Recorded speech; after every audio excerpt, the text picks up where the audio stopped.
மத்திய அரசினுடைய துறையான ஏஎஸ்ஐ, இந்திய தொல்லியல் துறை இப்போ வரைக்கும் கீழடியில் அகழாய்வு நடத்த தயாராக இல்லை.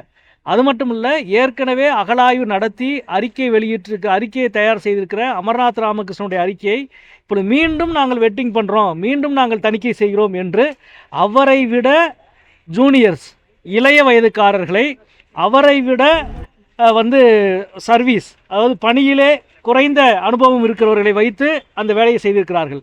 இன்னும் சரியாக சொல்லப்போனால், ஒரு கல்லூரி மாணவர் எழுதிய தேர்வை 10ஆம் வகுப்பு மாணவரை விட்டு திருத்த விடுறது போல இன்றைக்கு அமர்நாத் ராமகிருஷ்ணனுடைய அகழாய்வு அறிக்கையை எந்த அகழாய்வு பணியும் செய்து அறிக்கை சமர்ப்பிக்காத அதிகாரிகளை கொண்டு தணிக்கை செய்திருக்கிறார்கள். இது மிக மிக மோசமானது. அகழாய்வுத்துறைக்கு, வரலாற்றுத்துறைக்கு செய்கிற ஒரு அநீதி. அதை தாண்டி தமிழ்நாட்டினுடைய வரலாறு வெளிவந்துவிடக்கூடாது என்பதில் மிக கடுமையாக அவர்கள் தயாராக இருக்கிறார்கள். நாளைக்கு நம்முடைய மாண்புமிகு குடியரசு துணைத் தலைவர் சிபி ராதாகிருஷ்ணன் காசி சங்கமம் நிகழ்ச்சியை நிறைவு செய்வதற்காக ராமேஸ்வரத்துக்கு வருகிறார். காசி சங்கமம் நிகழ்ச்சியை நிறைவு செய்ய ராமேஸ்வரத்துக்கு வருகிற இந்திய குடியரசு துணைத் தலைவர் கீழடி அகழாய்வு மியூசியத்துக்கு போவாரா, கீழடி மியூசியம் அருங்காட்சியகத்துக்கு கீழடி அகழாய்வு முடிவை வெளியிடுவதற்கு முயற்சி செய்வாரா என்பதை தமிழ்நாட்டு மக்களின் சார்பாக நான் மரியாதைக்குரிய குடியரசு துணைத் தலைவரை கேட்டுக்கொள்கிறேன்.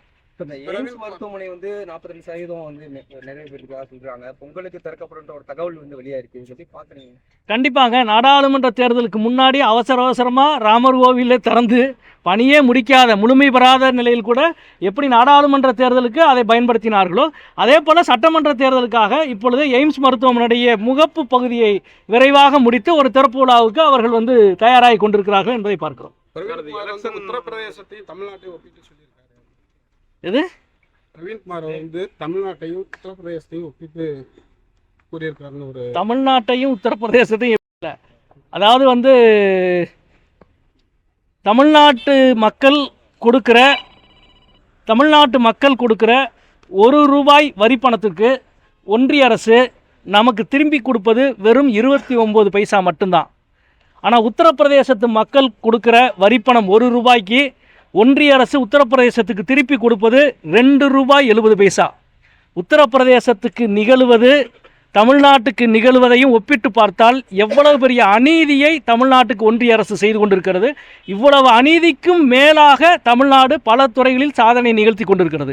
எனவே உத்தரப்பிரதேசத்தோடு தமிழ்நாடை ஒப்பிட்டு பேசுவது என்பது எந்த வகையிலும் ஏற்றுக்கொள்ள முடியாதது அப்படின்றதான் என்னுடைய கருத்து. உதவி பேராசிரியர் தேர்வுல தமிழகத்தில் இருக்கிற முதல்வரோட திட்டங்களை விரிவாக்கமா சொல்லுங்க அப்படின்ற மாதிரி கேள்விகள் எல்லாம் கேட்டிருந்ததா நேற்று ஒரு விமர்சனம் வந்துச்சு. சீமான் கூட விமர்சனம் பண்ணியிருந்தார். அது சரியா பதில் சொன்னதான் தேர்வு வெற்றி பெறுவாங்கன்ற மாதிரி எல்லாம் சீமான் விமர்சனம் பண்ணிருந்தாரு. எந்த தேர்வுல எனக்கு நான் அதை பார்க்கல. பேராசிரியர் தேர்வுல முதல்வரோட திட்டங்கள் பத்தி விரிவா கூறுங்க அப்படின்னு சொல்லி ஒரு 5 மார்க் கொஸ்டின் கேக்குறாங்க.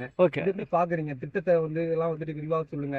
முதல்வரோட இப்ப ரீசெண்டா போட்ட நான் திட்டங்களை விரிவாக சொல்லுங்க அப்படின்னு அந்த கேள்வியினுடைய தன்மையை நான் முழுசா பார்க்கல. அரசியல் நோக்கத்துக்காக அறிவுத்துறையை பயன்படுத்தக்கூடாது. ஆனால் அப்படி பயன்படுத்துகிற வேலையை 24 மணி நேரம் செய்து கொண்டிருப்பது ஒன்றிய அரசு என்பதை நான் அடிக்கோடிட்டு சொல்லிக் கொள்கிறேன். செய்திகளை உடனுக்குடன் தெரிந்து கொள்ள கீழ்கண்ட கேபிள் மற்றும் டிடிஹெச் நெட்வொர்க்குகளில் எம்நாடு செய்தி தொலைக்காட்சியை காணுங்கள். பாதகம் செய்பவரை கண்டால் நாம் பயம் கொள்ளலாகாது பாப்பா. மோதி மிதித்து விடு பாப்பா, அவர் முகத்தில் உமிழ்ந்து விடு பாப்பா.